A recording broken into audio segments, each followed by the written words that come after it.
The life and sad ending of Vera Ellen. Vera Ellen, born Vera Ellen Westmeyer Rowe, was born of German descent in Cincinnati, Ohio, on February 16, 1921, the only child of a piano tuner. She was painfully shy and frail as a youngster and had developed severe health issues by age 9.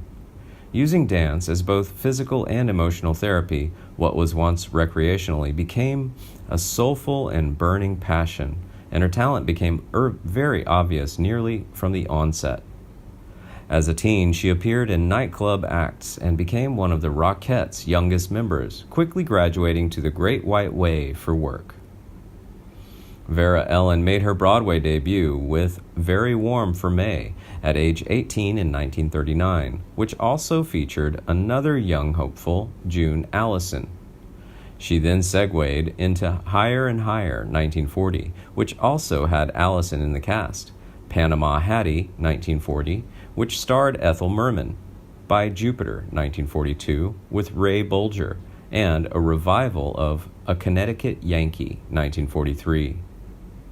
Blessed with a sweet apple blossom appeal and elfin charm, Vera Ellen's movie career started to take shape in 1945.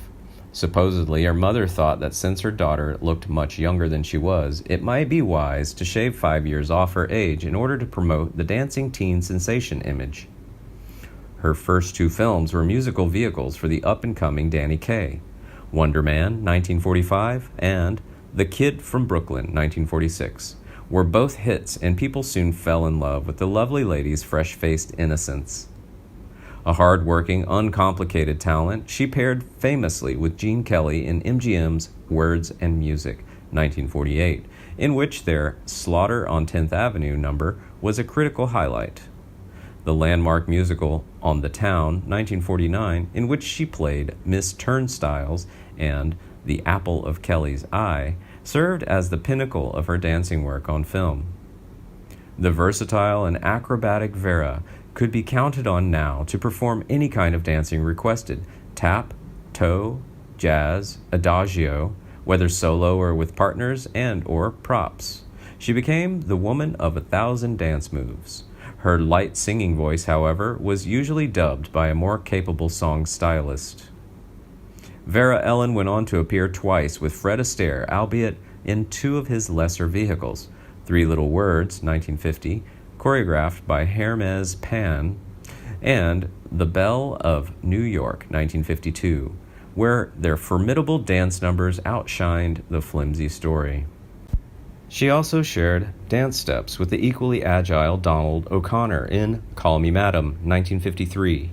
One of her all-time favorite dances was in this film with O'Connor to the tune of Something to Dance About, choreographed by the renowned Robert Alton.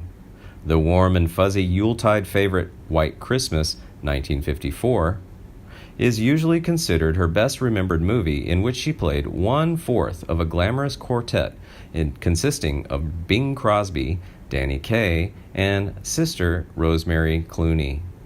Musicals went out of vogue by the late 1950s, and Vera Ellen was practically synonymous with musicals. Her career went into a sharp decline. But that was only one reason. A light acting talent, she might have continued in films and dramatic roles, as she had in the movie Big Leaguer, 1953, with Edward G. Robinson, but dark outside influences steered her away altogether. Personal unhappiness and ill health would quickly take their toll on her. Singing films had lost their fashionable appeal in the late 1950s, and Vera's cinematic career ended with the bland British musical Let's Be Happy, 1957, co-starring Tony Martin, in which she appeared to look gaunt and unhealthy. Variety appearances on such TV showcase shows as The Colgate Comedy Hour, Kraft Music Hall, and The Dinah Shore Chevy Show dominated the late 1950s career of Vera Ellen. She also decided to star in a 1955 Las Vegas dancing revue, which wound up highly successful.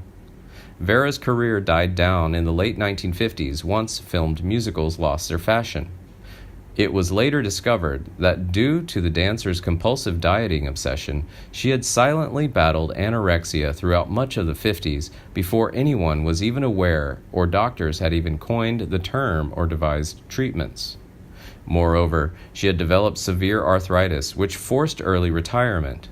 In order to combat it, she reverted back to taking dance lessons again.